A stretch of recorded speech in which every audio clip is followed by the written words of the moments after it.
I don't think we deserve it yet. I mean, it's amazing that our name it's with those names. They are legends, not only of IndyCar and the Speedway. It's just motorsport in general. It's still amazing. I love to hear that, but yeah, I don't think we're there yet.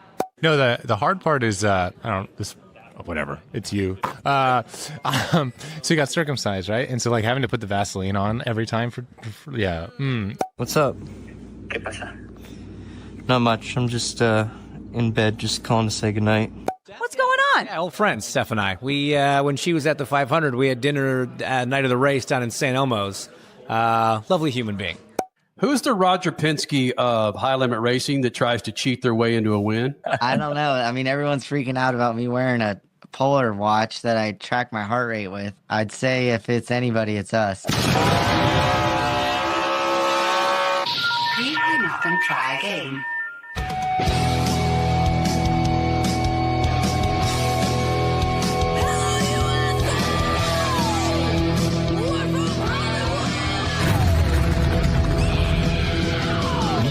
On the Freak Radio Network, broadcasting from the Lucas Oil Studios, driven by General Tire. Rock on, baby! I am serious. Here's the Freaks.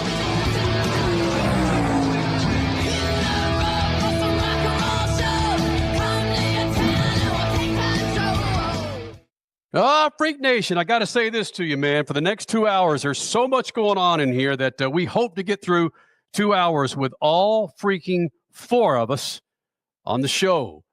And let's address the elephant in the room as we speak. Cole Cusimano wearing sunglasses for a damn good reason.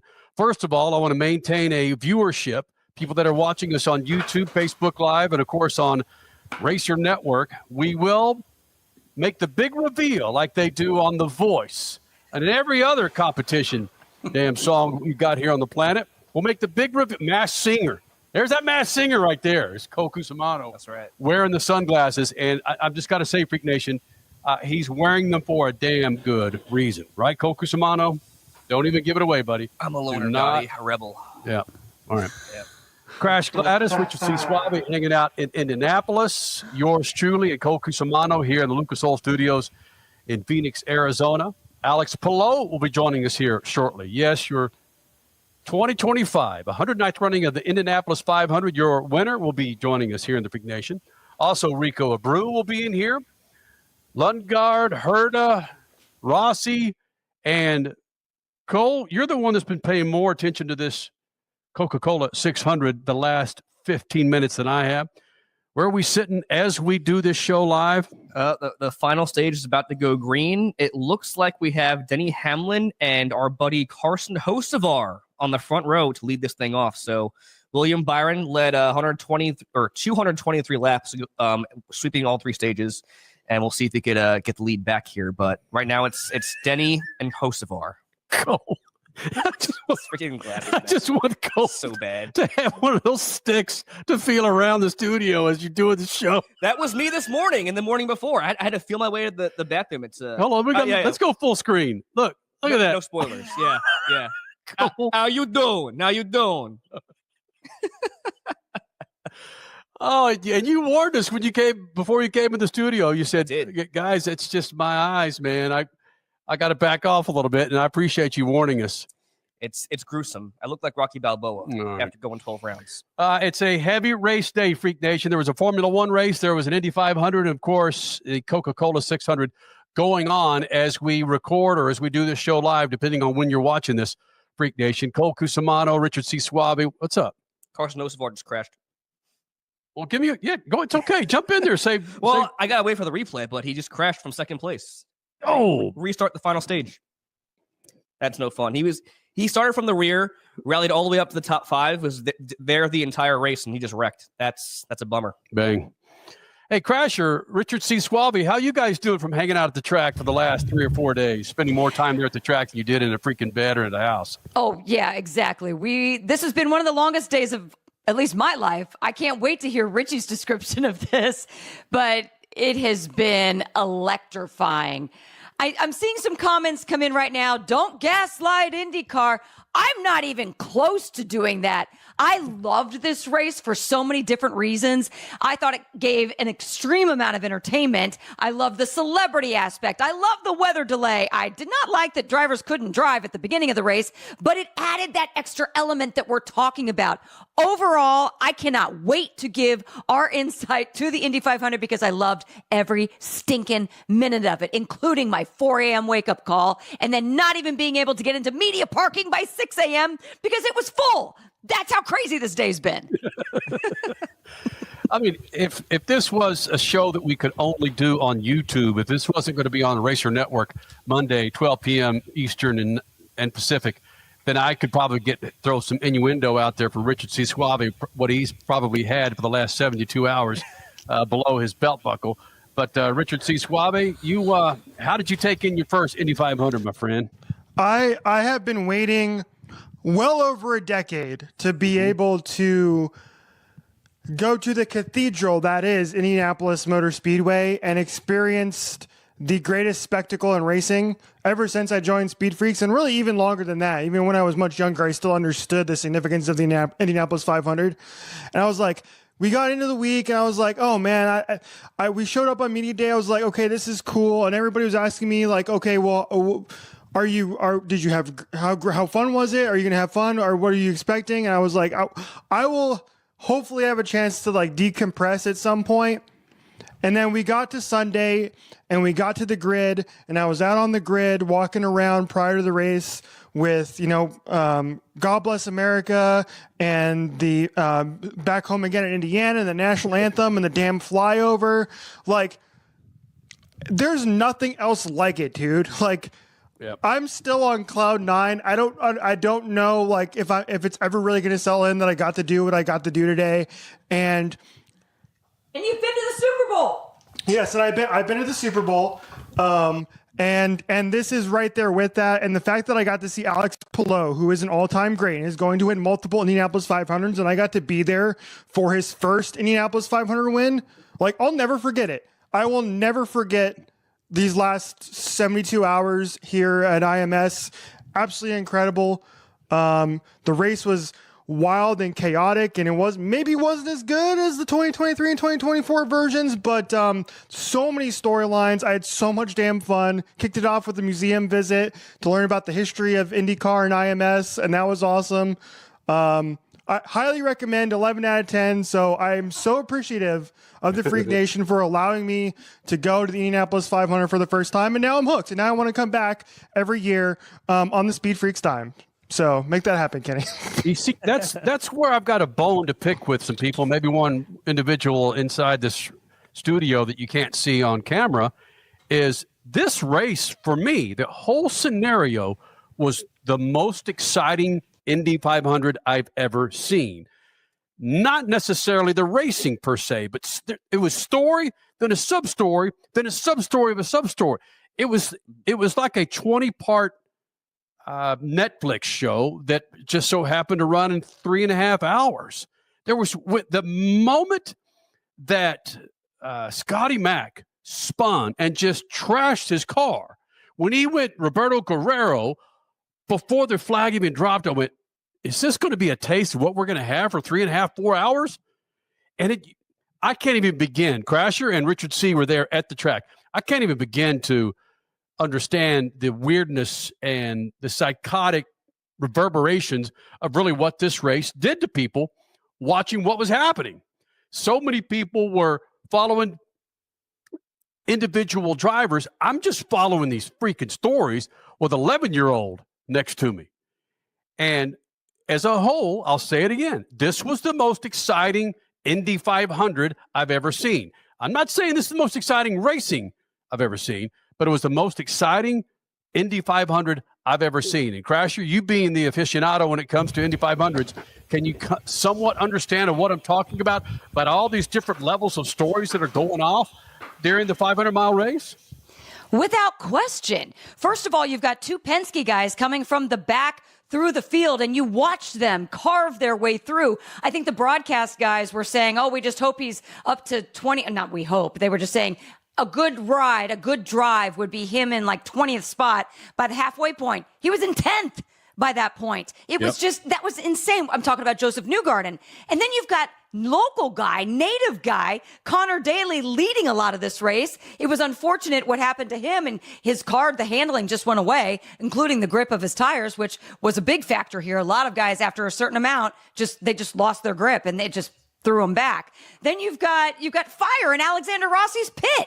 Yes, everybody's okay, but it was daunting to watch that. It was really scary. Not to mention the Penske spin, Scott McLaughlin at the beginning. Did he hit a wet patch on the front stretch? We were in the pits, so I didn't hear that part of the broadcast to know if that's really what happened, but I would assume that he was kind of warming up his tires, getting ready to go for things, and bam, because that's what I remember in 1992 with Roberto Guerrero. That's what he was doing on cold tires, on a cold track. Now in 92, we didn't have rain. This time we had rain to add to it. But yes, it's just warming those tires up on just no traction at that moment. Boom, spin out. It's how does this happen? And then Marco Andretti soon after Scott McLaughlin. You've got name after name after name. Scott Dixon having issues at the beginning. He was one of my picks to win this whole thing. And then Arrow McLaren, a team that really should have been up there more throughout the entire day, just not getting the handling together. But the entire world seems to be going for Pato O'Ward. And they were just like, come on, Pato. But no, just, yeah, like you said, so many storylines. And the way they kicked off the coverage, the way Fox kicked off this coverage with the choppers coming around the track with their cars, it was like, man, if this is any indication on how this race or the stories are going to develop, I'm in. And I was sold. Coming up next, more from Lucas Oil Studios, Indy 500. As we talk, the Coca Cola 600 still going on. Alex Palou, your winner, joining us. Coming up next, SpeedFreaks Pits and the Lucas Oil Studio. SpeedFreaks, Motorsports Radio, redefined. Some people, they follow the rules. Here at the Freak Nation, we don't. Go to our YouTube channel at Official Speed Freaks and hit the store link, and you'll be able to own a part of the Freak Nation, from adult to kids tees, freaking hoodies, beanies to styling lids, kicks, and coffee mugs. All carrying Speed Freaks attitude that's been rattling cages for 25 years. This ain't fashion. It's a big old fat middle finger to boring. Hello. You want to blend in? Keep walking. Hit up Speed Freaks YouTube page and bang the store link so you too can own a part of the Freak Nation. As your power steering pump ages, seal leaks may occur, causing the power steering system to lose fluid. Your power steering system may also develop an annoying squeal, and the steering may become more difficult to handle. By using Lucas Power Steering Stop Leak, you will stop the seal leaks, reduce slack in rack and pinion, eliminate the squeals and hard spots in your power steering system. It is guaranteed to stop seal leaks or your money back. Lucas Power Steering Stop Leak. It works.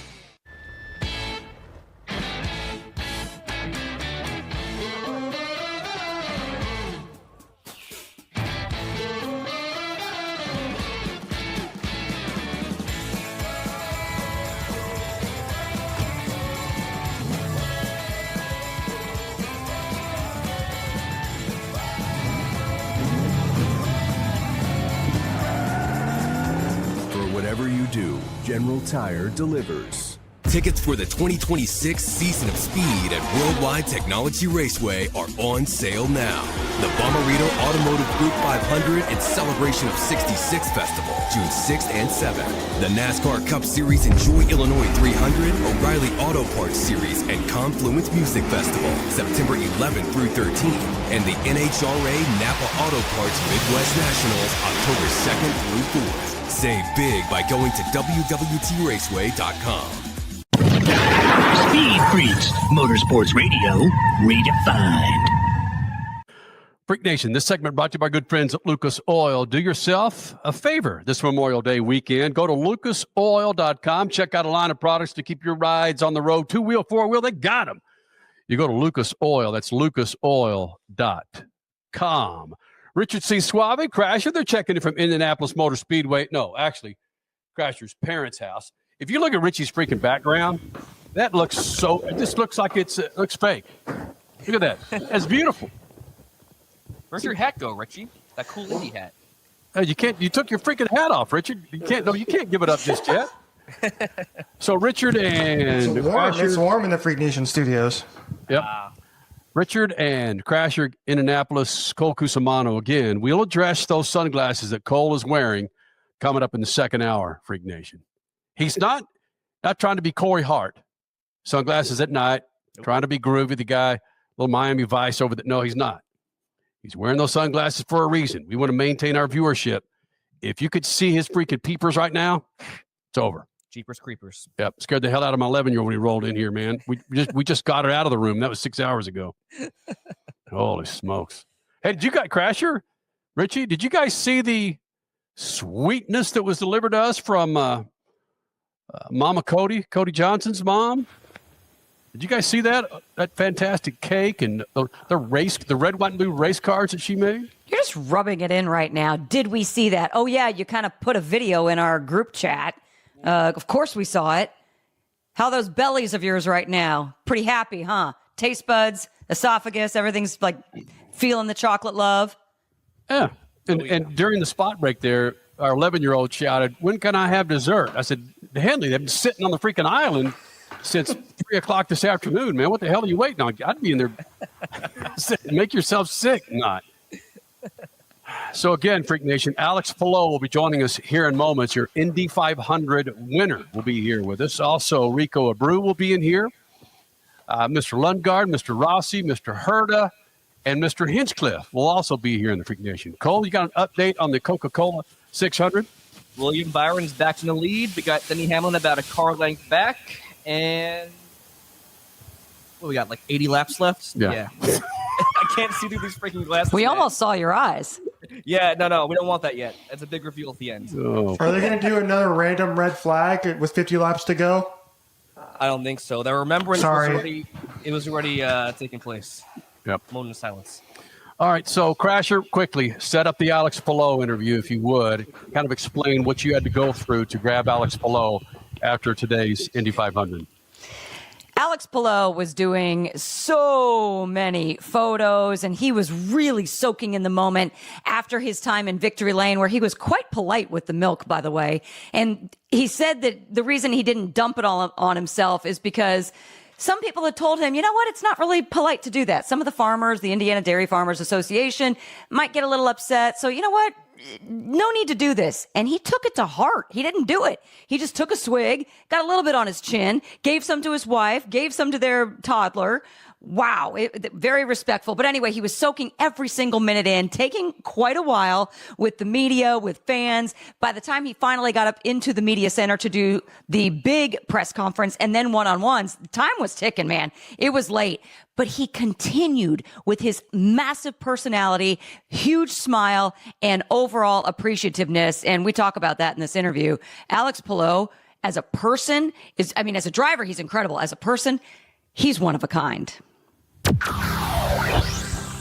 Your 2025 Indy 500 winner, Alex Palou, joining us in the SpeedFreaks pits. And he's got his name in the same sentences with Al Unser Sr., AJ Foyt. These are guys that won the first 5 races of the 6 in a season. Here you are, but you don't want to, at least from what I've been hearing with some other people, you don't want to put your name in that legendary status yet. You are a living legend. You're a budding legend. Why don't you want to go there just yet?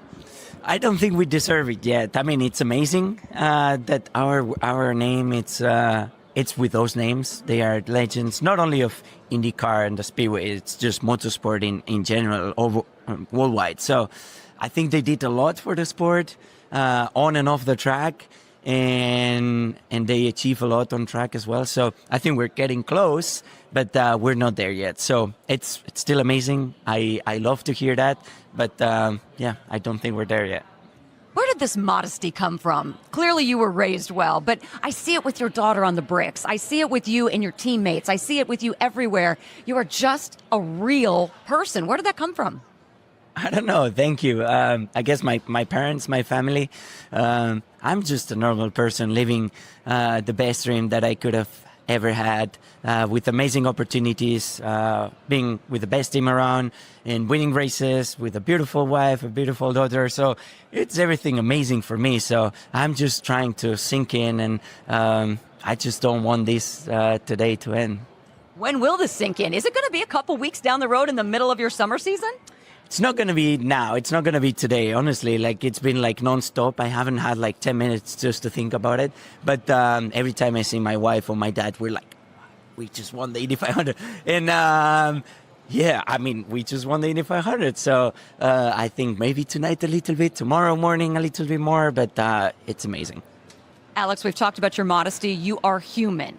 When was there ever a time that you actually did doubt yourself that, oh, maybe I can't get this oval thing done. Maybe I can't get this Indy 500 thing done. And if so, how did you overcome that? No, I'm in my mind, and I think as a driver and as an athlete, you always need to have in your mind that you're capable of doing it, and it's only going to be a matter of time. So for me, if it was not coming yet today, it was just because it was not our day or because somebody else was a little bit better than us, and that's okay. You cannot always be the best out there, but in my mind, I thought it was only a matter of time for us to be here today. That's what I wanted to think. I think that's the mentality you need to have. Otherwise, I wouldn't be here today. That it's only a matter of time thing. Was that you behind Ericsson and thinking, okay, I'm biding my time, I'm saving my fuel, I will make this pass at the right moment? Was that you there too? I was like, please let me have one chance. I was just asking for one small chance to do it. It took me like 3 laps, 3 tries. You guys don't see it, but I was just like trying hard for like 3 laps. And as soon as I didn't see that it was going well out of the corners, I would just back off to try and avoid him also being prepared for that. So, I knew it was getting to the last chance for me to pass him. So, I'm so glad it worked. Real quick, before we let you go, why did it seem like it was hard for these cars to pass? We didn't have as many passes in this Indy 500. It was still an amazing race. But then you made it look easy at the end. How? I think the conditions were making it really high downforce for everybody. When it's cold, we have a lot of downforce. And it was just making the cars that had issues in balance, they seem really good. So that equalized all the grid a lot. Whenever we have bad conditions, like very warm, you start seeing people struggling with the tires or with the car balance. And today, I think everybody was fairly happy with the balance. So that's probably why. Hopefully it was a great show for everybody. We gave all we had at the track. All you had and it paid off. We're going to let you go. You've got Pacers coming up. Yeah. You're going to bring them the good luck. Palou and Pacers, let's go. Let's go. I cannot wait. Yes, sirs. Congratulations. Thank you. Oh, guys, so he might not have brought all that mojo to the Pacers. The Pacers ended up losing to the Knicks. But Alex Palou, you saw it in that interview. He's just an amazing person, not just an incredible talent, but his personality, his genuinity.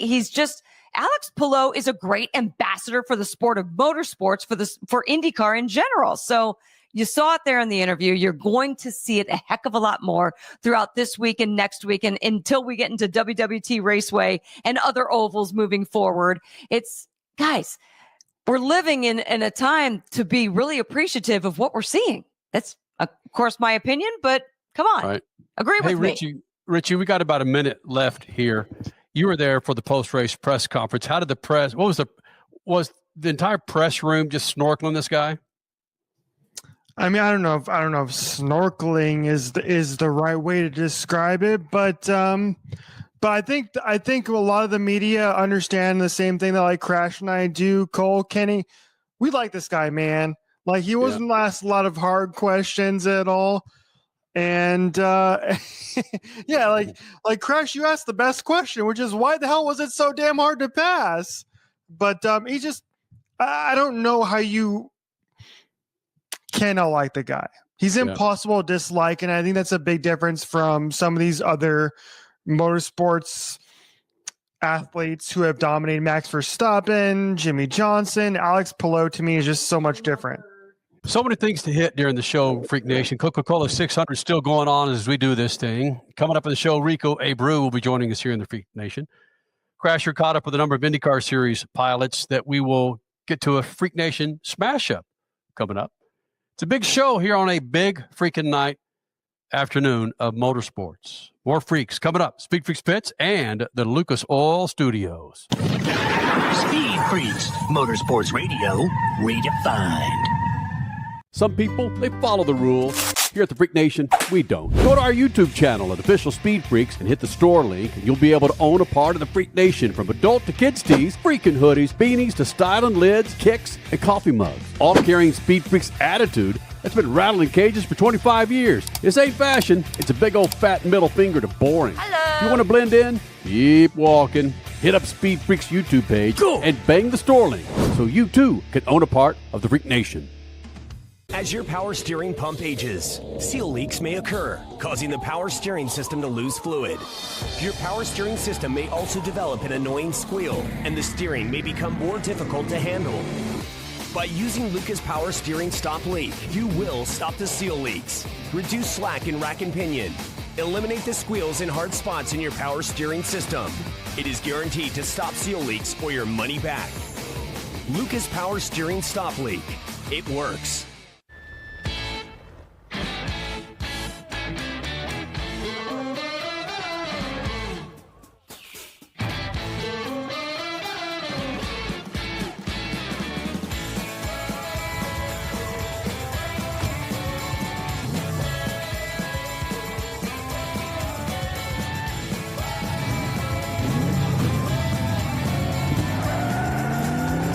Whatever you do, General Tire delivers. Tickets for the 2026 season of Speed at Worldwide Technology Raceway are on sale now. The Bommarito Automotive Group 500 in celebration of 66 Festival, June 6th and 7th. The NASCAR Cup Series Enjoy Illinois 300, O'Reilly Auto Parts Series, and Confluence Music Festival, September 11th through 13th. And the NHRA Napa Auto Parts Midwest Nationals, October 2nd through 4th. Save big by going to WWTRaceway.com. Speed Freaks, Motorsports Radio, redefined.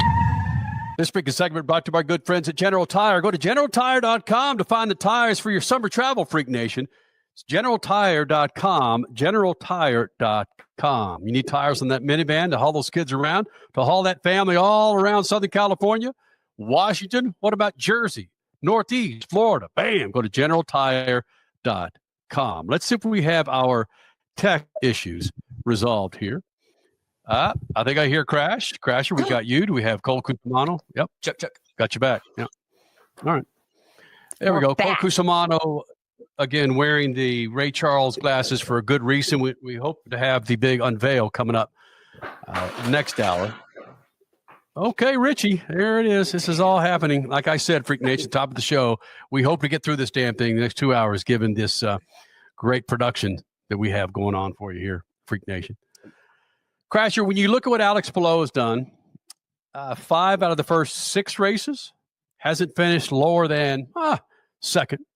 How can you not consider this guy already? Okay, let me back up just a second.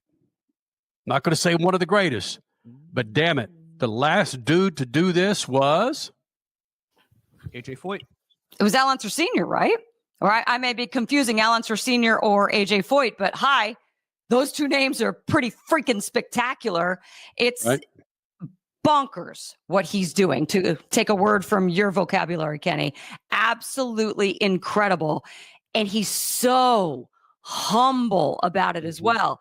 This guy he continues to want more, but you don't get mad at him for that. You don't think that he's being greedy or cocky, because he's just like, don't put me at a legendary status yet, because, there's still so much more that we have to do. And I'm like, what more do you have to do? You are a 3-time champion already. You're still in your 20s. And now for the 2025 season, you've won 5 out of the first 6 races. And now you just won the Indy 500. Oh, by the way, couldn't close on an oval. Couldn't do that at all. Ooh, but now he just did on the greatest oval in the entire world. This guy is firing on all 1,000 cylinders. And what's his peak? Has he peaked yet? I don't know. It's just, this is fun. We need to appreciate what we're watching, because he is really good. He is a really good guy. And this is greatness happening in front of us. I don't want anybody to get mad at Alex Palou running away with the IndyCar season, because we're witnessing something we haven't witnessed in over 20, 30 years. And I don't know when the next time is that we will witness this. So soak it up while we have it now.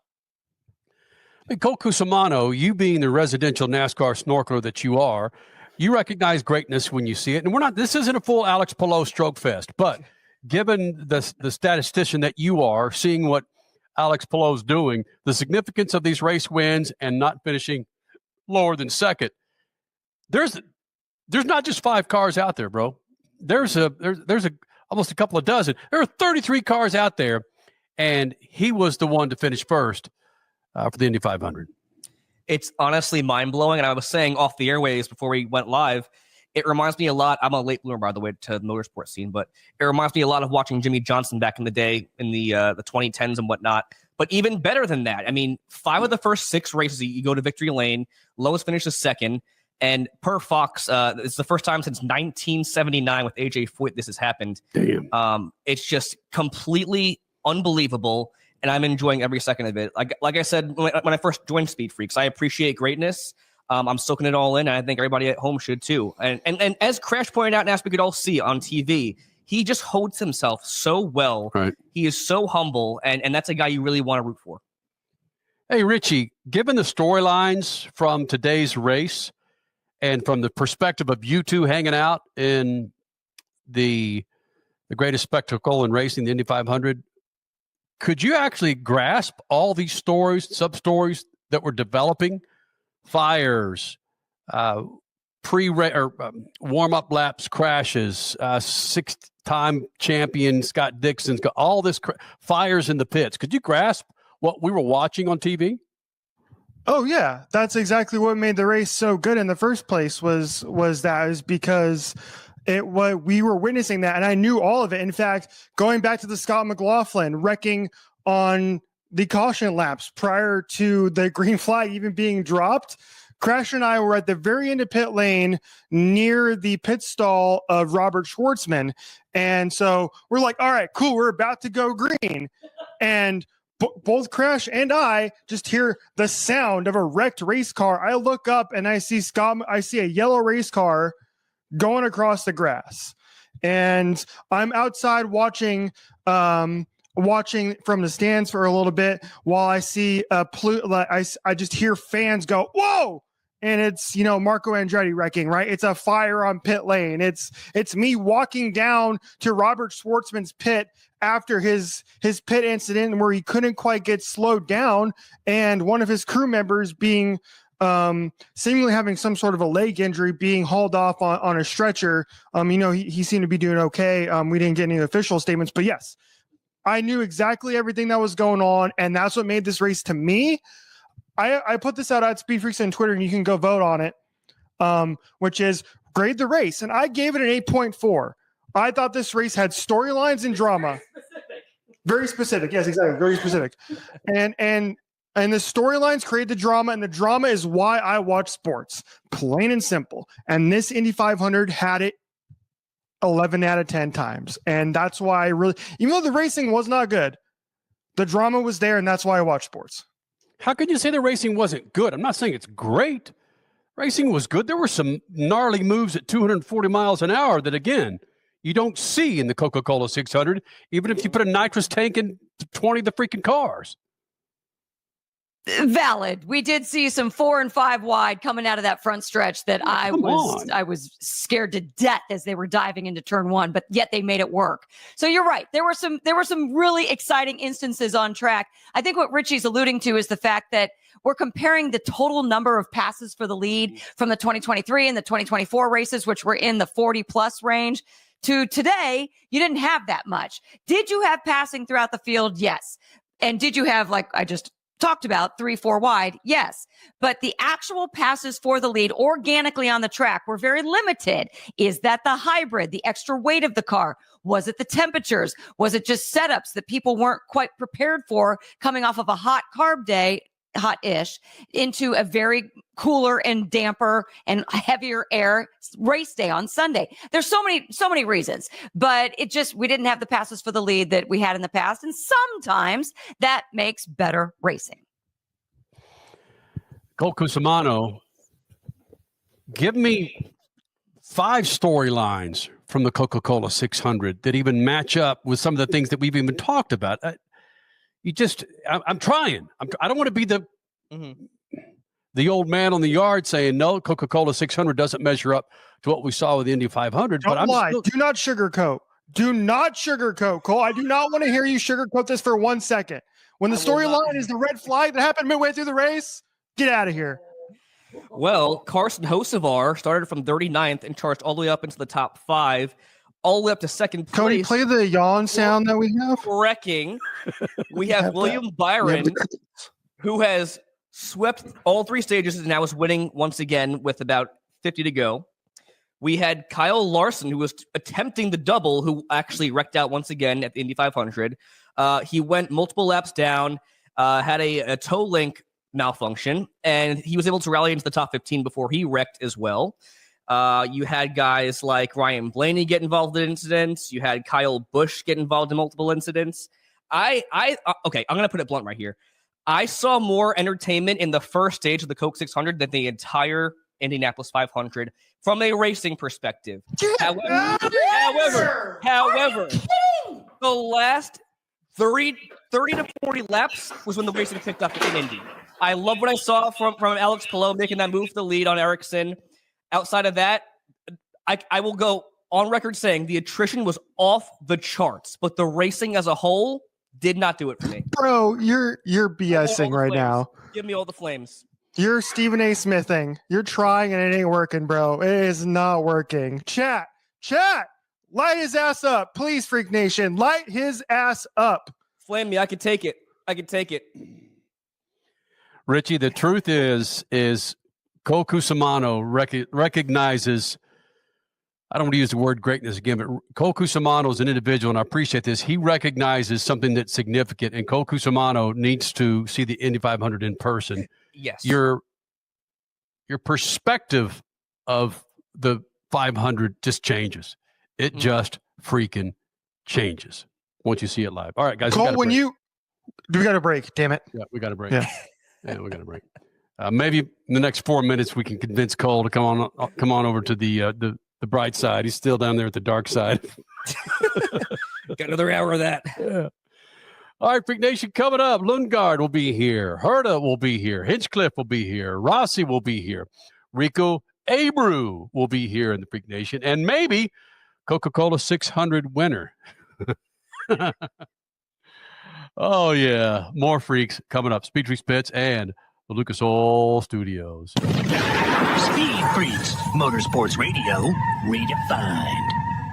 This freaking segment is brought to you by our friends at Lucas Oil. Now, what automobile do you have in the garage? I bet Lucas Oil could keep that thing fat and happy and on the road. From everyday car care, heavy-duty trucking to agriculture, hot rods, classic cars, motorcycles, and marine, Lucas Oil has what you need to keep those engines, interiors, and exteriors looking like and running like they're supposed to be. For more information, go to the website, lucasoil.com, and find the perfect Lucas Oil product. Keep your rides on the road. Some people, they follow the rules. Here at the Freak Nation, we don't. Go to our YouTube channel at Official Speed Freaks and hit the store link, and you'll be able to own a part of the Freak Nation, from adult to kids tees, freaking hoodies, beanies to styling lids, kicks, and coffee mugs. All carrying Speed Freaks attitude that's been rattling cages for 25 years. This ain't fashion. It's a big old fat middle finger to boring. Hello. You want to blend in? Keep walking. Hit up Speed Freaks YouTube page and bang the store link so you too can own a part of the Freak Nation. Tickets for the 2026 season of Speed at Worldwide Technology Raceway are on sale now. The Bommarito Automotive Group 500 and Celebration of 66 Festival, June 6th and 7th. The NASCAR Cup Series Enjoy Illinois 300, O'Reilly Auto Parts Series, and Confluence Music Festival, September 11th through 13th. And the NHRA Napa Auto Parts Midwest Nationals, October 2nd through 4th. Save big by going to WWTRaceway.com. Speed Freaks, Motorsports Radio, redefined. Crash, you had a chance to catch up with a number of IndyCar Series pilots, so we've kind of mashed it up here. Herta, Lundgaard, Hinchcliffe, of course, you see who calls the race. And also in there is Rossi. It's Crasher, IndyCar pilots, a little mashup here with the Freak Nation prior to the Indy 500. This guy's a race car driver, but your new role is dad. I want to know how many diapers you've changed. Ready, set, go. I mean, more than I can count. Really? Oh, yeah. I'm pretty good at it. Tell me how. Well, I mean, compared to where I started, I should say I'm pretty good at it. To a seasoned mother, probably not. But no, the hard part is, whatever, it's you. So you got circumcised, right? And so like having to put the Vaseline on every time it's been a lot. Mom of a daughter, didn't know that. Especially when they're kicking and karate chopping you. But other than that, it's been great. Yeah. Didn't think that was coming, so here we are. Whatever. You've got all of this going on with the Indy 500, but do you feel a little bit of a relief that I'm a dad now? None of this stuff, this stress really matters as much as it did maybe in the past. I don't know that relief is the right word. Maybe like it's nice to leave the track and like kind of leave it all behind, right? Because you've got something of more importance when you get home instead of getting home and it just consumes you until you go to bed. And then you wake up the next day still thinking about either the good parts or the bad parts of the race car. Now it's like you think about the racing stuff when you're at the track and not when you're at home. So that's been nice. When you leave Indy, how do you get ready for the summer grind? How do you decompress from a place like this and then go week to week to week, Detroit, WWTR, and then the rest of everything? Yeah, I mean, obviously we're all pretty used to Detroit being immediately after. So that one's pretty straightforward. But I tell you what, the June and July stretch that we're going to have is pretty brutal. I don't know that you can prepare other than just the biggest thing is to, make sure you stay healthy. Like you're going to lose fitness throughout that summertime just because you're traveling so much. You can't have your normal like training schedule. And then with travel and hotels and airplanes and everything, like you just got to make sure you don't stay sick in my mind. And if you can do that, then I think you'll be in pretty good shape. You don't have a traveling chef? I do not. I need to win more races, I think, before that's an option.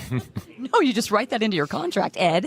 Right. Well, yes, I will maybe do that next time we have this go around. Speaking of week to week to week, maintain focus, whether it's mentally or physically, and heck, maybe the baby helps now. IndyCar, it's so each event is so different, right? Which is kind of what we pride ourselves on in terms of diversity of the schedule and the tracks and everything. So it's actually pretty easy to stay focused because it's almost impossible to get into like a routine because every time you're going to a different type of track and it's a different thought process. Colton Herta back in the SpeedFreaks pits, and Colton, Indy is a monster. It is a behemoth. How, post-Indy, do you decompress and then get ready for the summer grind in the IndyCar series? I don't like to do any of that. I like the chaoticness of the season. I wish we had more races. My job, I think, is relatively easy because, during the week we don't have much to go over. Obviously, we do have a pretty extensive pre-event and post-event meetings and we go through the data and whatnot. So what do you do to stay busy, besides getting on the cell phone and calling your fellow drivers and pranking them?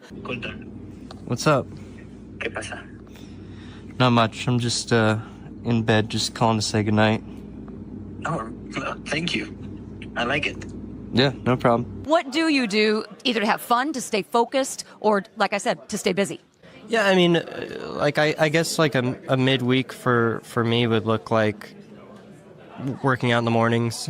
We'll probably go through meetings up until mid to late afternoon, around 3 p.m. I love to golf, so maybe I'll go to the golf course around 3 p.m. What's your handicap?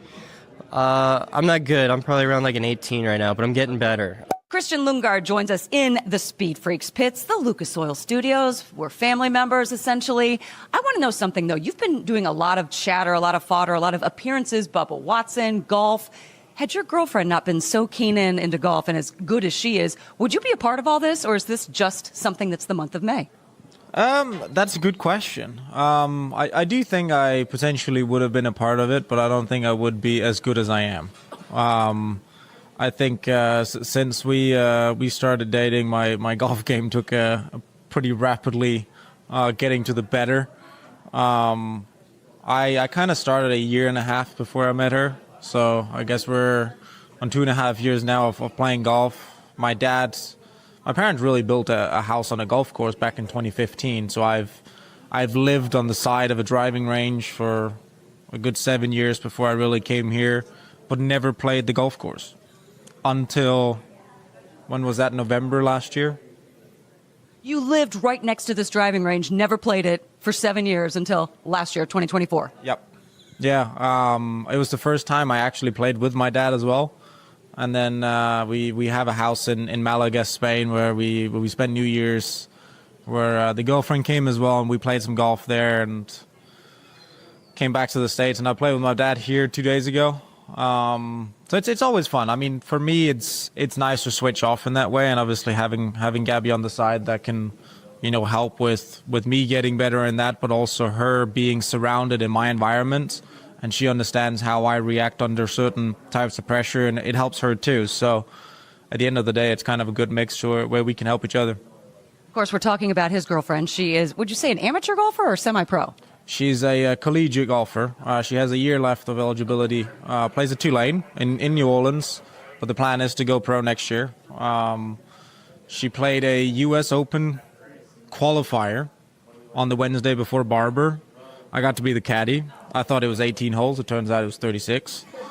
So I had to walk around with the bag for 36 holes, which was still fun. I mean, for me, it was much more just, being there and supporting than anything else, as she is for me here and at other races. But I think that was one of the best weeks I've had. Obviously, my result on Sunday helped, but I think just the week that we had in general, we flew out there Monday morning, had 2 practice rounds Monday and Tuesday, and then she played on Wednesday. That was the first time I properly was involved. I'd been to some of her tournaments early in the year down in New Orleans and seeing how she was performing, but it's difficult being on the sidelines versus being the caddy and telling her, hey, you got to focus on this. Also, because I know... And you give her good advice? You're a good caddy? She says I have a future in caddying. But at the end of the day, it's because I know what I want in that situation if it was me, right? So I have that understanding as well, and it helps that I kind of take the game serious versus just going out and whacking balls by myself. But it was such a good week because then we had the 36 holes for the U.S. Open qualifier. Wednesday night we flew to Barber, and then obviously we started driving on Friday, and we had a great weekend. Got a podium finish second on Sunday, and we flew back and we were like, hey, this was probably one of the best weeks we've had, just because we were together all week, and which doesn't happen very often because she lives in New Orleans for school. So it was just very pleasant. School's coming to an end, or if it isn't already ended, we're in the summer months. This was a good luck streak. Is this going to become your streak leading into races all summer? She's with you, she calms you down, you guys feed off each other, and then you go podium. Yeah, I mean, she's here this week, so let's hope. But no, it's great. I think she was here for the GP. She actually turned down a school trip to come here, and instead the school had a trip to Spain for 2 weeks, and she decided to come here and support me. She's from Indiana. She's from Carmel, so her family's close as well. So I think that played a part more than me just being here and this race that's going on this weekend. Some sort of little race. Yeah, it's just a little race. You know this face, James Hinchcliffe, on the Fox broadcast for IndyCar. We see you on F1. Obviously, we just love everything you do in front of a mic. Meanwhile, we get set to do this interview. You tell me you know Steph. What's going on? Yeah, old friends, Steph and I. We when she was at the 500, we had dinner night of the race down in St. Elmo's. Lovely human being. Big fan. Have you gone to her concerts? I have. That's my favorite concert I've ever been to. Was the Little Monsters tour in Toronto. You're being serious. I'm being dead serious. I'm a huge Gaga fan. James, how have you been able to detach yourself from the drama that's been going on? Because you're friends with these guys at the same time of needing to tell a story to a world that doesn't really know the background. Yeah, it's an interesting balance. Obviously, like as you say, I know everyone in this paddock. I've worked with most people in this paddock. I'm friends with pretty much all of them. But at the same time, we have a job, we have a duty, and the current role to tell that story, to educate the viewers. And that's kind of how I look at it. It's not about necessarily giving my opinion on anything that's happening. It's explaining the situation as I see it and letting the viewers kind of make their own opinions from there. So it's something that I hope I do, thoroughly and from an educated standpoint, but also as unbiasedly as possible. And it can be a challenge, but it's part of the fun. How much of it is you bringing in your past knowledge, even though things have changed in the cars, albeit small, but they've changed, but you still have that knowledge base as a driver from the cockpit? Yeah, it's a balance of, me taking my experience from behind the wheel, but then also, I pepper these guys with questions all the time. Freak Nation, James Hinchcliffe and a slew of IndyCar Series pilots. A little mashup for you with IndyCar coverage from Crash Gladys, who's there at Indianapolis Motor Speedway. Coming up next, did you see that finish for the Coca Cola 600? We'll talk about that. And Rico Abreu and your Indy 500 champion. Join us in the second hour of the Freaks. Lucas Oil Studio. Speed Freaks, Motorsports Radio, redefined. Some people, they follow the rules. Here at the Freak Nation, we don't. Go to our YouTube channel at Official Speed Freaks and hit the store link, and you'll be able to own a part of the Freak Nation, from adult to kids tees, freaking hoodies, beanies to styling lids, kicks, and coffee mugs. All carrying Speed Freaks attitude that's been rattling cages for 25 years. This ain't fashion. It's a big old fat middle finger to boring. If you want to blend in, keep walking. Hit up Speed Freaks YouTube page and bang the store link so you too can own a part of the Freak Nation. From the labs at Lucas Oil Products, Lucas Oil Complete Engine Treatment is a multifunctional cleaner plus lubricant. For every fill-up of gas or diesel, add one 16-ounce can of Lucas Oil Complete Engine Treatment. One bottle can treat a tank of up to 21 gallons. Its special additives allows a better fuel burn to help increase your miles per gallon. Expect longer engine life, longer oil life, cleaner exhaust, and less fuel consumption. Lucas Oil, it works. Tickets for the 2026 season of Speed at Worldwide Technology Raceway are on sale now. The Bommarito Automotive Group 500 and Celebration of 66 Festival, June 6th and 7th. The NASCAR Cup Series Enjoy Illinois 300, O'Reilly Auto Parts Series, and Confluence Music Festival, September 11th through 13th. And the NHRA Napa Auto Parts Midwest Nationals, October 2nd through 4th. Save big by going to WWTRaceway.com. I don't think we deserve it yet. I mean, it's amazing that our name it's with those names. They are legends, not only of IndyCar and the Speedway. It's just motorsport in general. It's still amazing. I love to hear that, but yeah, I don't think we're there yet. No, the hard part is whatever, it's you. So you got circumcised, right? And so like having to put the Vaseline on every time for yeah. What's up? ¿Qué pasa? Not much. I'm just in bed, just calling to say goodnight. What's going on? Yeah, old friends, Steph and I. We when she was at the 500, we had dinner night of the race down in St. Elmo's. Lovely human being.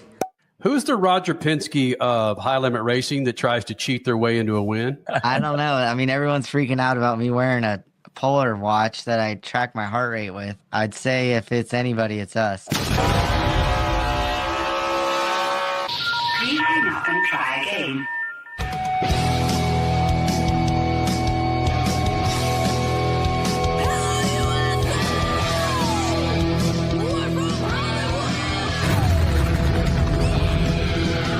Live on the Freak Radio Network, broadcasting from the Lucas Oil Studios, driven by General Tire. Rock on, baby! I am serious. Here's the Freaks.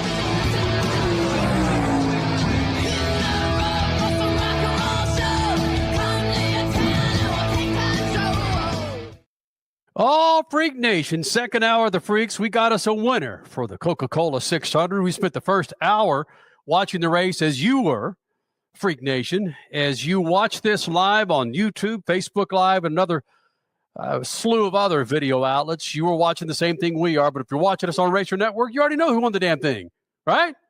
All right. Well, big second hour for you coming up, Freak Nation. Mr. Ross Chastain wins your 2025 Coca Cola 600. We'll talk more about that in moments. Alex Palou, your Indy 500 winner, will be joining us this hour. Also, we hope to hear from Rico Abreu. Dude is on a freaking streak, man, running in the high limit series, sprint car series. He'll be joining us this hour. Richie Crasher, hanging out in Indianapolis, spent the entire 4 or 5 days at Indianapolis Motor Speedway. You guys don't look any worse for wear. I guess that's what will happen when you're smelling ethanol for the majority of the time. So Crasher and Richie checking in from Indianapolis. Cole Cusimano wearing the Ray Charles glasses. He's not Corey Hart sunglasses at night. He's wearing them for a reason. We wanted to maintain viewership on our sundry video outlets at least for an hour and 45 minutes. He'll take those glasses off for the big reveal with those damn peepers that he's got going on. How you feeling right about now, Cole? I am stunned right now after that Coke 600 finish. Yeah. My eyes are fine. I'm focused on the race and motorsports today. It was an incredible day all around. Yep. Outside of Monaco, that was an awful, awful race. Yeah, that's frankly over the last 20 years that you can just it's enough Formula One talk, Freak Nation. But Cole was doing this during that last break, Freak Nation. If you watch the last 10 laps of the Coca-Cola 600, finally, I'm up on the wheel. I'm up on the edge of my seat. It's got me engaged because Ross Chastain is chasing down Cole Cusimano's BFF in William Boring. And then Ross Chastain, bam, a little lap traffic got in the way of William Boring, and the Watermelon Man takes care of it. And Cole says, Kenny, were you cheering like that today there in the Indianapolis 500? I said, oh, hell yes, I was. So much so that me and my 11-year-old daughter got in a nice little argument. Got in a very nice argument. And frankly, a very uncomfortable argument. She did not want Alex Palou to win that race so bad that it affected probably half of our afternoon. Look at Crash. She's stunned. Crash, you could talk. We're talking about you're the other half of that daughter. Go ahead. I know. And I know that she's not able to grasp a greatness that is Alex Palou right now. And she just wants to see different drivers win, including the drivers that she happens to like Alexander Rossi, Pato O'Ward, Scott Dixon. But guys, I said it the first hour, this guy is absolutely a miraculous talent. We've got to respect what he's doing because it's not common. It hasn't been done since 1979. It was AJ Foyt. It was Al Unser Sr. These guys are decades from their legendary status. And Alex Palou has rebirthed this sort of greatness. So yeah, we need to really respect this. Fast forward to the Coca Cola 600 and Ross Chastain. I like that he made that interesting because Richie and I were laughing in the last break that, okay, here goes William Byron again with another, not a dominant race, a choke job. Just like Darlington. Darlington, he choked the most laps led. Charlotte, Coca Cola 600 choking the most laps led. Hello? Mm-hmm. Is that the sign of greatness, Cole Cusimano? He's a fraud. That's some deja vu right there. Right? Yeah, exactly, Crash. Same exact thing happened pretty much at Darlington earlier this year, but he led over 280 laps, and those last 50, 60 laps or so were incredible. So I had my phone propped up over here. So third place running in the race was Where are you looking, Cole? Are you looking at the camera or are you looking at the computer? I can't tell with those sunglasses. I'll look at the camera. There you go. Yeah. So Tyler Reddick. See, now you look like Tom Cruise. Thank you. Yeah. Oh, I really appreciate that. Thank you so much. I love Tom Cruise. Tyler Reddick wrecked right in front of William Byron with like 50 to go. He was running third place. After that, Denny Hamlin and him are going back and forth the entire time, and William Byron was able to hold him at bay. Then you had Ross Chastain, who started dead last in this race, charged from the rear of the field, passed Byron with 5 to go to win this race, the biggest race of his career. Oh, and by the way, this morning on the I-10, a watermelon truck crashed. Watermelons all over the 10. So this was a little sign of things to come, I guess, for later on today. But wow, what a race. Yeah, it happened, Freak Nation. Hey, what was Money Stop Cole? What was the odds on Ross Chastain after qualifying? Which is I was surprised to see because I was so busy with Indy 500 stuff. Obviously, I didn't realize when I saw the little stat pop up there on the Amazon broadcast that I was like, I literally had to rewind for like 30 seconds. Like, wait, did that really say he started dead last in this race and still won? Like, well, the odds had to have been elite if you bet on him. Oh yeah, I mean, going in they were over plus 2,000, so I would assume they were even more beyond that. So yeah, if you bet Ross Chastain following his practice wreck, which by the way, he had the best 10 through 20 lap average in practice, you made out very handsomely. So congratulations to you. Congratulations to Ross Chastain. There you go, Freak Nation. Finally, 10 laps left for the Coca Cola 600. We had some interesting conversations off mic, Freak Nation. And Crasher, going back to what you said, yes, we're appreciating greatness, but there's no way that I could articulate what our 11-year-old is going through when Alex Palou won that 500. I couldn't spell 500 at 11 years old, much less comment about the damn race. But she gets passionate for her teams and her drivers, and she just did not want Alex Palou to win another damn race, Crasher. Apparently, me texting you guys in the threads and you alone as well, Kenny, we were ahead of what TV was. And I apparently texted you something about Palou before he took the lead from Ericsson with several laps to go. And she texted me immediately, I heard what you text Dad. And I'm like, wait a minute. So you didn't know? I'm like, am I ahead of you guys? I mean, I know that Richie and I were sitting in the media center at that particular moment with 20 or whatever to go, but I didn't realize that TV was that far behind. I thought we were watching what you were watching.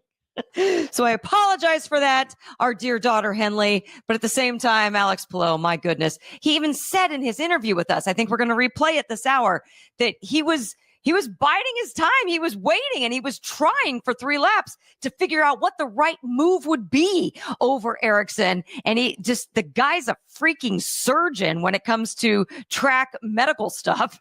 But he was watching Ericsson's lines. He knew exactly when he was going to make the right move, and he did it. He did it when the time came to him and Ericsson left an opening. It's just what Palou does, how he studies other drivers, how he makes things work to his benefit is mind-boggling. Hey, Cole Cusimano, do me a favor. Every now and then you're doing it. Just keep moving your head because it looks like Weekend at Bernie's. This TV screen where we got a freaking cadaver propped up in one of these squares. I gotta show that I'm not in the sleep right now. Yeah. Again, Freak Nation, if you're just tuning in, Cole Cusimano isn't trying to be the cool man on campus, man. He's got a peeper problem that we're going to reveal. Thanks for the Tom Cruise comment, man. I really like appreciate that. Yeah. Risky business. It would have been so much funnier if we just did the entire show and didn't mention it once. Yeah, true. Yeah, I know. That would have been the joke of all jokes right there. Back to you, Kenny. Ross Chastain with a crazy win. You heard Cole Cusimano talk about this. Dude worked his way all the way from the back, wrecked in practice, went to a backup car, and worked his way. You got 600 miles for so many things to go wrong, and it's still crazy. It's just the advancement of technology and the automobile, the engine, and everything that goes along with it. How you can still have so many cars bunched together to finish on a lead lap after 600 freaking miles. Again, I know I sound like I just started watching this or stopped watching it in 1975, and then all of a sudden here I am in 2025. But still, it's still amazing that. That's why the IndyCar race was so much better. It was hard to drive those cars today. It was hard. It was hard to watch too at times. Oh, Cole. Get at it. Cole, thank goodness I'm not in that same studio right now because I would come over there and I would slap those silly ass sunglasses off your face so quickly. Hey, Richie, stop. I'm going to share with you guys, Freak Nation, why we have a package of Rice-A-Roni, something I haven't had in 30 years here in the Freak Nation. That, more on Ross Chastain's win, and Rico Abreu coming up. Speed Freaks Pets and the Lucas Oil Studio. Speed Freaks, Motorsports Radio, redefined. As your power steering pump ages, seal leaks may occur, causing the power steering system to lose fluid. Your power steering system may also develop an annoying squeal, and the steering may become more difficult to handle. By using Lucas Power Steering Stop Leak, you will stop the seal leaks, reduce slack in rack and pinion, eliminate the squeals and hard spots in your power steering system. It is guaranteed to stop seal leaks or your money back. Lucas Power Steering Stop Leak. It works.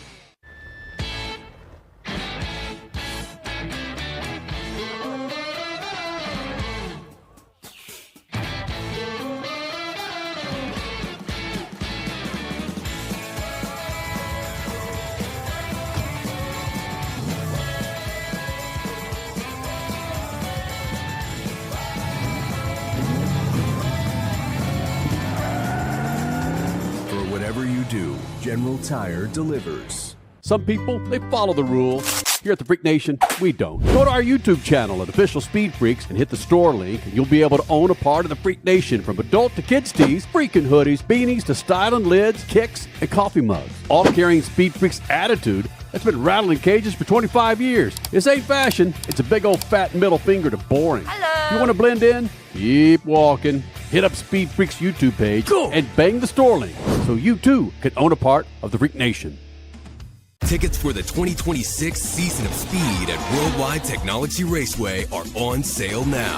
The Bommarito Automotive Group 500 and Celebration of 66 Festival, June 6th and 7th. The NASCAR Cup Series Enjoy Illinois 300, O'Reilly Auto Parts Series, and Confluence Music Festival, September 11th through 13th. And the NHRA Napa Auto Parts Midwest Nationals, October 2nd through 4th. Save big by going to WWTRaceway.com. Speed Freaks, Motorsports Radio, redefined. This segment brought to you by good friends at Lucas Oil. Do yourself a favor, Freak Nation. I say it every Sunday and Wednesday on Horsepower Hump Day, by the way, on YouTube. Go to lucasoil.com. Inside your engine, outside your engine, Lucas Oil has the products to keep them all fat and happy. 2-wheel, 4-wheel, speedboat, bam. Go to lucasoil.com. All right, I made the comment about weekend at Bernie's. Cole Cusimano wearing the sunglasses. He's got a peeper problem. His eyes have some issues, and we're saving you, Freak Nation, from looking at his eyes. I said, dude, you've got to wear sunglasses because we need people to watch this show. And since I made the comment about Tom Cruise, I said, yes, you get to wear the Days of Thunder jacket. I mean, this is a legitimate Days of Thunder jacket that I typically have on the seat behind me. There he is. So look at this. This is the coolest jacket ever. It's a casting crew jacket. Right. They don't call me Cole for nothing. Cole Trickle, baby. Right. Look at this. That's probably like a small jacket. Damn, Cole. No, this is not a small. I know it's not. Ross Chastain with the Coca Cola 600 win. We'll get to that, Freak Nation. Real quick, I brought this up going into break, how we've never had Rice-A-Roni, right, Crasher, in our home as couple, right? What? Have we ever had any Rice-A-Roni? That's crazy. Not that I'm aware, but I do like it. I mean, it's yum. Let's just be honest. Well, I did something today I've not done in a couple of decades. When we do our show live on Memorial Day weekend, which we typically do, we just get set like it's a regular Sunday. But I decided to invite, again, Cody, who's off camera, helping produce this damn thing. His lovely mother. Last week I said, dude, we're going to have dinner over here. Cole Cusimano, who, if he could, would eat steak every freaking day. I said, Cole, you bring the steaks. Cody, you bring the sweets. I'll bring some freaking starch. All right. Starch. Corn. I said corn and corn salad. Cob, yeah. All right. Fast forward to this afternoon. Cody texts us saying something to the effect of, I'm sorry what I'm about to do. And I'm what the, oh my God, what the hell's about to happen? He walks in the door with 3 freaking boxes of sweets, chocolates, because our 11-year-old daughter, Henley, loves chocolate. And she's part of this extravaganza as well. So we start off with that. Cody's mother makes Cole a cake, makes all of us a cake, and then red, white, blue freaking car. It's off the chain, man. Mm-hmm. So we got that. Cole brings over some delicious freaking New York strips. He's getting set to cook those things. And I'm asking these happy bastards about what kind of size you want, man. All these guys would do, if they had their druthers, meaning I'd rather do this, they would just eat steak. They don't like greens. Mm-hmm. They didn't. It's like, did you even finish your corn? I did. It was good stuff. You like it? I love corn on the cob, yeah. I don't eat greens, though. Are you kidding me? I'm a carnivore. I know. And I said, what else do you want? And he says Rice-A-Roni. Who? What? You said, what do I eat with steak? Yes. My mom makes Rice-A-Roni for. I don't know why she makes it. Can you sit up? It goes great with steak. Right. Get the blood, soak it up in the Rice-A-Roni. Ah, perfect. So if you would have looked in on our meal prior to going live tonight, we had these big, fat, awesome steaks, some corn, and Rice-A-Roni. We had no greens. I said, what are you guys doing? You pushing out pine cones every day? There's no fiber in your damn diet? What the hell is this, man? Seriously, do you have hemorrhoids at your young age right now? Not that I know of. No, I'm good. Do you ever turn around and look at your bowels? Your bowel movement? No, I don't. You might need to. This is all you're eating. I am getting up there in age, so I think you're right. And what do we say? We should sprinkle a little fiber calm on top of it. Oh my God. Are you guys okay over there with that? Richie, that was my dinner. We had corn, which is starch. And then we had rice roni, which is starch. Mm-hmm. Then we had these beautiful sirloins that were really very good. Nice job on that. Thank you. Thank you. And then we got 36 pounds of chocolate over on the island in our kitchen. Who's better than us? Come on. You want to be us. You want to be us. Come on. You know you do. I'm very jealous because Crash and I for dinner had a non-sponsor of the show in a drive-through. Yeah. I hope it was Zaxby's. What was it? McDonald's. Oh, eesh. Sorry. Man. I blame the Indianapolis Motor Speedway media people and the great food service people there who kept us fed so well all weekend with delicious cannolis. Oh, that's right. Amongst cannolis and cheesecake, and then they just, when the race was over, they wanted to go home, and so we didn't have any food to eat while we were waiting for Alex Palou, and so we had to, make do. You know what? That's what we need to do. We need to let's get a backwards pine cone text going, because we're all pushing out backwards pine cones for the next 24, 48 hours, right? Because if you did McDonald's and we do rice roni, Cole, this is natural for you, right? Yeah, this is nothing. I have no problems whatsoever. It's the biggest day in what are we doing? Well, again, we got Cole with some busted up peepers, wearing sunglasses, wearing the Tom Cruise Days of Thunder jacket. Alex Palou wins his very first oval, and it just so happens to be the Indianapolis 500. Ross Chastain, who started in the back of the field, wins the damn race over when Cody's over there about to crap himself. Cody might not need that fiber because he's laughing so hard off camera. Look, you guys have to be punch drunk because you got up, 4 a.m. Eastern time, and then got to the G-Dam media lot at 6 a.m. and you couldn't get in there? Richie got up before me. I found out on our drive because I was a 4 o'clock-ish wake-up call. Right. And Richie apparently was already up at 3:30? I'm glad you brought that up, Crash, because y'all, you got to go to the SpeedFreaks Twitter account, because I'm going to retweet this video that I retweeted at 3:45 in the morning Eastern time from the Formula 2 race, and it is one of the greatest things I've ever seen. And so I was up early to watch the Formula 2 race at Monaco, and it was incredible. Go, yeah, I'm going to retweet it right now. Go at SpeedFreaks if you're watching us live on YouTube. You can go see this video again. It is great. It is awesome. I promise. Is actually an exciting part of Monaco. So the Monaco Grand Prix did not suck completely. The Formula One part of it did. But this, what'd you say? It was the F2 race was just as chaotic, if not more, than the Indy 500. Chaos was the term of racing Christmas today. Memorial Day racing Christmas. Right. Because honestly, if you're talking about a NASCAR finisher, a NASCAR winner that came from the back to win the damn thing, that's chaos in and of itself too. Chaos is the term for today, this weekend, Memorial Day racing Christmas.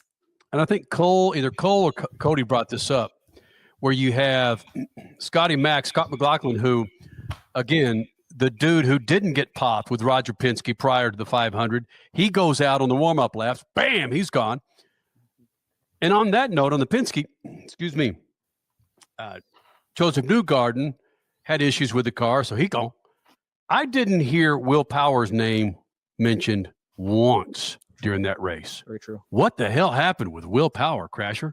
He was a mid-packer, but honestly, he was always just a couple spots behind Newgarden. As Newgarden was climbing, Power was too. He was just a little bit behind him. All eyes seemed to be at the time on Newgarden until his fuel pickup issues happened and he was done for the day.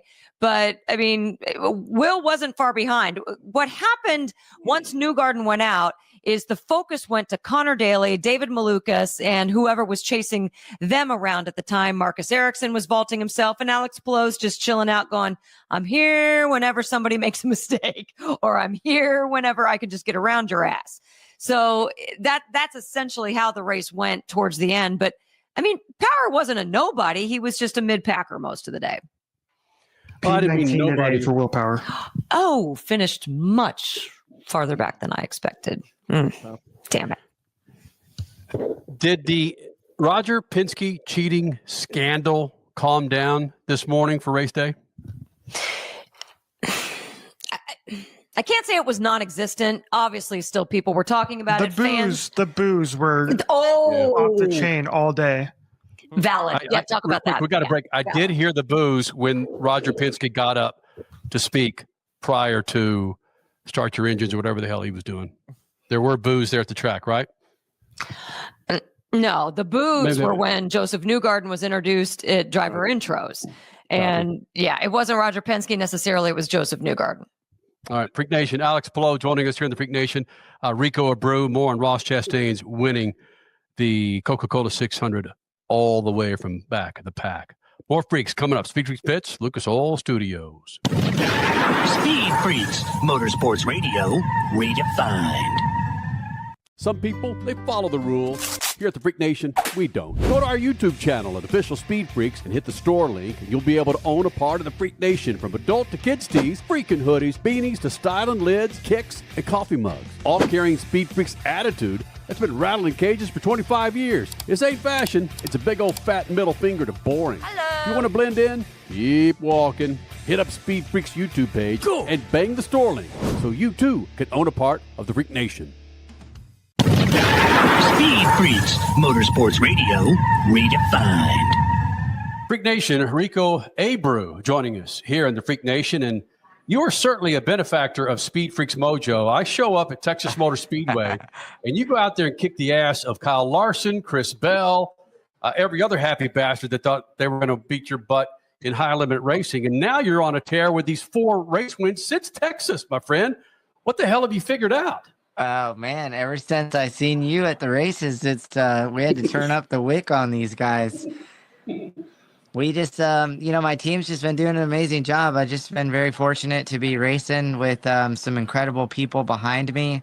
Ricky Warner, Zach Middlebrooks, Brady Forbrook, just the chemistry. They've all been with me for over 3 years now working on my race car. So we have this really unique belief in each other's abilities to work on race cars, and they allow me to showcase, how incredibly fast my race car is on the track. But let's be honest, man. Drivers talk about finding that flow or finding that lane that puts them in victory circle, puts them in victory lane. Is there anything you could wrap your arms around saying, oh, yeah, it's this set of gear. We're finally learning how to match the gears up with these tracks, something like that?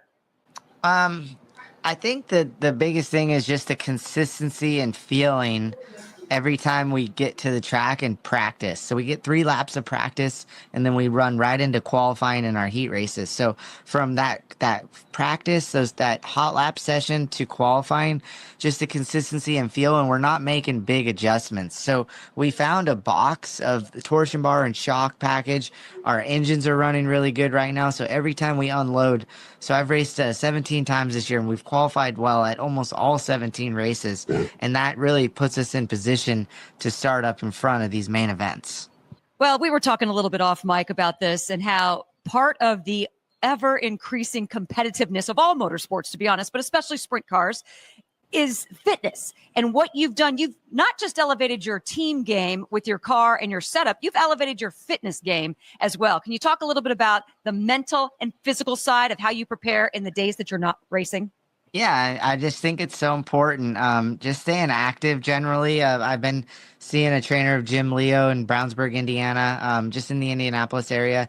Really just working on the attention to detail, a lot of fine motor skill stuff, just so my reaction is a little bit quicker on track, and decision making, I think, is such a big thing with how I grip the steering wheel and relaxing at times and just processing why you're racing. I think a lot of that comes down to the cognitive stuff, like reaction on screens, and then moving it into just generic weightlifting and fast cardio stuff that's helped me, with controlling breathing while I'm racing. These races are only 30 laps, so they're really quick pace. You race as hard as you can when you're on the track. The pace is really fast, and then it's over. It's like 7 minutes. So we work our workouts around, essentially a sprint car A main event, and I think that's really helped me the last few months. And I've always been into fitness over the last few years, but really just took it to a next level here recently. Can we go back a little bit to you talking about those monitors that you train with Jim Leo and how that really does help you not only relax in the car, but make better decisions when you are just pegged to the limit deep in a race?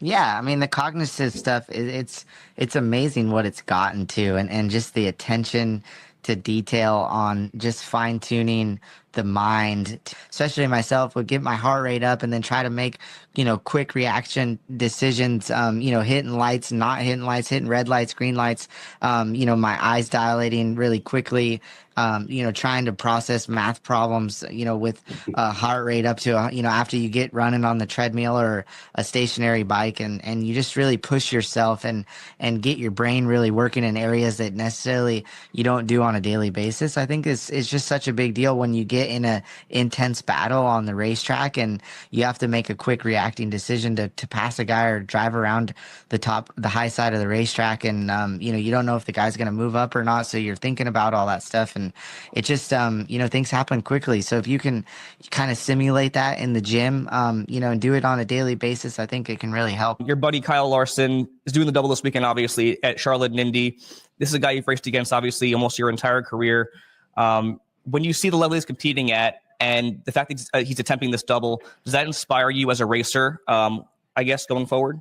Yeah, I mean, I think it's huge, and I think it's a big thing for any young, individual coming through the racing ranks, grassroots racers, to know that, that they can follow that path of Kyle Larson, and just putting in that work to what Kyle does. I know a lot of people don't see the effort that Kyle puts in behind the scenes, but, in the bar, he raises the bar every race weekend, and just in getting in all these different cars, and we'll never, ever see anyone, through the rank of our generation come through the sport like he did with his success. And it makes it very satisfying when you can beat him at the races straight up, and he's the greatest driver of all time. And I don't want to beat around the bush by saying that, but it's he definitely has changed the sport of auto racing and drivers wanting to drive different race cars and get experience. You see Ty Gibbs getting in sprint cars and Christopher Bell's back getting in a sprint car because those guys know they got to better their craft in the cup cars, and to compete at that level at that pace and that energy that it takes to finish out those cup races. I think, dipping down back into other ranks of form of dirt racing or any form of motorsports just helps your craft and your experience. And Kyle's really shown that all is, a path a path and direction to the way you need to go to be at the top. Henley Christine, our lovely daughter, who's wearing her Rico swag, my friend. Hi, Henley. You have some questions for Rico? Yep, but I will want to say something. It's Hambone Henley. Oh. For your correction. Okay. Okay. So, coming up this weekend is the Indy 500, the biggest race of IndyCar, and the Daytona 500 is the biggest race for NASCAR. Which race would you rather drive, and why? I think that I would rather get to race in the Indianapolis 500 if I really had to choose, just the history built around there. And I'm a massive Parnelli Jones fan, and Parnelli Jones won the 1963 Indy 500 way before I was born, but I really studied all of Parnelli's success and I have become really inspired by Parnelli Jones, and what he's done at the Indianapolis Motor Speedway. So I would love to possibly race there one time. Who's the Roger Penske of high limit racing that tries to cheat their way into a win? Come on now. I don't know. I mean, everyone's freaking out about me wearing a Polar watch that I track my heart rate with last few weeks. So I'd say if it's anybody, it's us. Oh, okay. Hold on though. Can you explain that? Because yes, you're right. There's a lot of talk about that right now. Can you explain why, I forget which series has it in their rule book, World of Outlaws or High Limit, and the other one does not? What's really going on? So High Limit and World of Outlaws have the same rule, I believe. I haven't dug into the Outlaw rule book, but it's no smartwatch. But I got, I showed Mike Hess what I was wearing last year. I wore it all last year. I wore it at Knoxville. I wore it at all the World of Outlaw shows. And it's technically, it syncs to a chest strap that I wear on my chest that tracks my heart rate and body temperature that I write down after every race. And I try to simulate that in my workouts. So that's really what I was collecting from it, and for people to think that the integrity of myself, that I would use it as a two-way communication is, honestly pretty upsetting to me, because just the work I've put into this sport, into making it be a positive place, and just the effort on making race fans have a positive experience here, I would never jeopardize something like that. So it's unfortunate that, the rule got switched, but I have to adapt to that, and that's just part of racing. And it's more so, it was a way for me to track my health and to make sure I stay fit when I'm racing, and I can stay ahead of all these guys. Okay, so real quick, you are not going to be wearing that moving forward? Is that no, what you we can't wear them anymore. Yeah. Got it. Yeah, they basically said that you can't wear that. I mean, it's a you can't wear watches with heart rate tracking stuff on them or anything at all. You know what you ought to do is just get a big ass grandfather clock and strap it onto that big ass wing and ride it around. It is what it is. It's not going to change how I do things. That's for sure. Freak Nation, Rico Abreu, hottest driver in the High Limit Racing Series, right there. SpeedFreaks Pits, Lucas Oil Studios. Coming up, so much to hit in the last segment. 11-year-old Henley Christine Wolford, Hambone Henley, may be joining us. Also, a quote from Kyle Larson regarding doing the double again. And some crazy numbers for the Coca Cola 600. More freaks coming up. SpeedFreaks Pits, Lucas Oil Studios. Speed Freaks, Motorsports Radio, redefined. Freak Nation, head to your local General Tire dealership now to check out the latest additions to their product lineup. The Grabber family of tires are engineered for durability and feature innovative performance features that offer all-terrain capability, blending exceptional off-road durability and impressive on-road performance, all while sporting aggressive style. For outstanding off-road performance coupled with strong street manners, look no further than General Tire. General Tire delivers for whatever you do, and the official tire of Speed Freaks since 2001. Next to your vehicle's engine, your transmission is the most important component of your car. If it's not properly maintained, your car may not shift properly. By adding Lucas Transmission Fix to your transmission, it cleans and lubricates sticking valves for proper shifting, renews worn bands to stop slipping, stops seal leaks, will not void new car warranties, contains no harmful solvents. Lucas Transmission Fix. It works.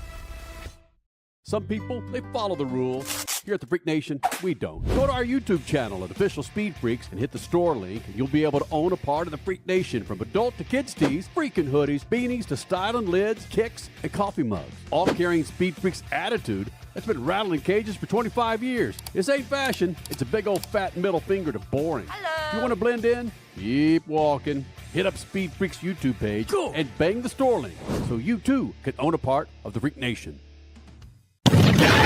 Speed Freaks, Motorsports Radio, redefined. And I'm not sure if we're going to be able to get to all the madness that is Speed Freaks in this next, 10 minutes, Freak Nation. Where the hell did Richie go? Richie, there he is. All right, Richie's back. Let's put everybody back into place. Cole Cusimano. We'll have the reveal for Cole Cusimano's peepers, why he's been wearing those freaking sunglasses for the last hour and 45 minutes, not wanting to look like Weekend at Bernie's or Tom Cruise from, help me out with the movie. Top Gun? No, Risky Business? Risky Business. Thank you. Hell. All right. which is one reason why he's wearing a Days of Thunder jacket, because I say he looks like Tom Cruise or Weekend at Bernie's, or just, listen, he's got some bad freaking peepers. We'll do it now before we get to Henley's take on the Indianapolis 500. I'll do it. All right, so hold on. Let me get a single shot. So again, Freak Nation, Cole warned us when he came in to the studios this afternoon. Said, "I'm going to be wearing sunglasses because of these eyes." All right, go ahead, Cole Cusimano. Oh, hey, Adrian. This is why I had these on the entire show. Guys. All right, take off your glasses too. Just take them off. Take off your glasses. Now I'm blind. Okay, it's okay. So what the hell is going on, my friend? I had a really bad allergic reaction. And, that's what happens. You can put your glasses back on. Thanks. So do they hurt? Because they look like they hurt like a mother. They don't hurt at all. They're just really red. And, I mean, around my eyes are kind of raw because I've been dabbing them a little bit. Yeah. But, they don't hurt. So it's not pink eye. No, it's not. You didn't get I confirmed that. Yeah, we're good. Poop matter on your fingernails and start scratching your eyeballs. No wonder he thought the Coke 600 was better than the. Oh, I have some facts to back that up, Rich. I have some facts. So the Coke 600 spawned 34 lead changes. That is the most in the Coke 600 since 2014. Ross Chastain is the first driver to start last officially, not due to penalty, and win the race since Richard Petty in 1971 per Seth Eggert. Best race on the greatest day in motorsports, the Coke 600. You're insane. And so Jeff Gluck said the same exact thing on his Twitter account. Crash and I were talking about this during the break. And it's just, I don't know what you guys were watching that said that. Jeff Gluck was there. He was there in the media center. Crash and I... Yeah. Crash and I were there, and we even talked to Jeff Gluck multiple times. And the fact that he would say that the Coke 600 was better, just insane. Cole, let me ask you this. Okay. When you are a NASCAR driver and they bring up a name, what do you say? When you say Jimmy Johnson, what do you say? Goat. Do you say NASCAR champion Jimmy Johnson, right? Yeah, of course. 7-time champion Jimmy Johnson. When he was there today, I was right there next to him. He walked right past me. When you say Alex Palou's name, what do you say now? Indy 500 champion. Indy 500 champion. Thank you. Game, set, match. Indy 500 matters. It matters. The Coke 600 being a crown jewel is fine. It's cool. It's one of the most prestigious races in NASCAR, but it is not a race that defines your career like the Indianapolis 500 does. And that's why the Indianapolis 500, even though the racing wasn't all that great on Sunday, that's why I love that race, is because everything mattered more. When Joseph Newgarden went out, I thought he was going to win that damn race with about 75 laps to go. And he goes down pit road and he has a fuel problem. That matters. When Connor Daly, Crash, you were talking about this too, when Connor Daly was leading the race and had a really good chance to win and was having issues, that mattered. That mattered. 375 laps of the Coke 600 didn't matter. When Kyle Busch ran into the grass, I'm sorry, that didn't matter, Cole. That didn't matter one lick. Hey, Richie, let him rebut, please. I just want to add one thing really quick. I want to give Henley her time and whatnot. I'm not disputing the fact that the Indianapolis 500 is a more prestigious event than arguably any other event in motorsports. But the Coca Cola 600 today in 2025 was a better race than the 2025 Indy 500. That's all I'm saying. Agree to disagree. The definitions of what makes a great race. I think we've talked about this for about a month to 3 months now. It's so individualistic. Do you want the most lead changes? Do you want the most passes in the race? Do you want four wide? Do you want tandem racing? Do you want pack racing? I think it's all so individual on what specifically makes a good race. And maybe that's why we have so many different opinions on this show. That's why, as we're seeing in the comments, so many differing opinions. Some people all the way on the Coke 600 side, others all the way on the Indy 500 side. Some people even liked Monaco. I'm just different strokes for different folks. And I guess that's why we like all of our fan base, because everybody finds something to like somewhere. Either way, we all won, that means. You what? We all won. It was a great day for motorsports. My mic's all messed up. It's all right. Just talking to your damn mic, man. All right, we got this. So, yeah, there you go, Freak Nation. I don't know if we really solved anything there with that discussion other than Richie's pissed. What? What? We've had a long day, Kenny. I'm just going to get a graphic that just has Rice-A-Roni. Listen, we talk Rice-A-Roni. Let's get to something that matters, and we need take that stupid graphic off, Kenny. Let's do this. I'm going to boot Cole. No, I'm not going to boot Cole. Okay, hold on, Cole. We're going to remove you. Thank you. And then we're going to add Henley. All right. What? So Henley Christine is here in the Freak Nation, and she's got to take on the Indianapolis 500. And Henley, would you not agree that you and Dad, you were angry with Dad? Don't look at me. You were angry with Dad after that Indy 500? Yeah, I was. I just did not want Alex Palou to win the race because, 5 out of the 6 races this year, that's a lot. I mean, yes, he's a nice dude. Yes, I get it. But still, that's a lot. And me, I like underdogs. I want the underdogs to have a chance for it, Right.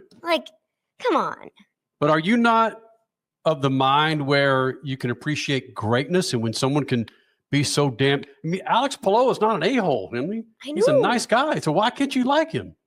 Okay. You like him, right? You just didn't want him to win. Yeah, I like him. Yeah, Okay. I do like him. It's just I do not want him to win this race because, that's a lot of wins this season already. All right. Well, do you want to... You've got some notes here. Do you want to just kind of give your overview of the Indianapolis 500? Because we got about 2.5 minutes, and we need to fill a little bit of that with your notes of the Indianapolis 500. For those that need, a 30, 45-second recap of the race, here is Henley, Hambone Henley, with her recap of the Indianapolis 500. Ready? Yep. Okay. So first, at the beginning of the 500, as Scotty Mack was warming up his tires, he got loose, and then he was already out of the race. So fast. Also, Scott Dixon had some trouble with his car at the beginning. I was like, this is going to be a chaotic race. And it was. The first half of the race, there was a lot of cautions. When Alexander Rossi's car caught on fire, wow, that was a lot of fire.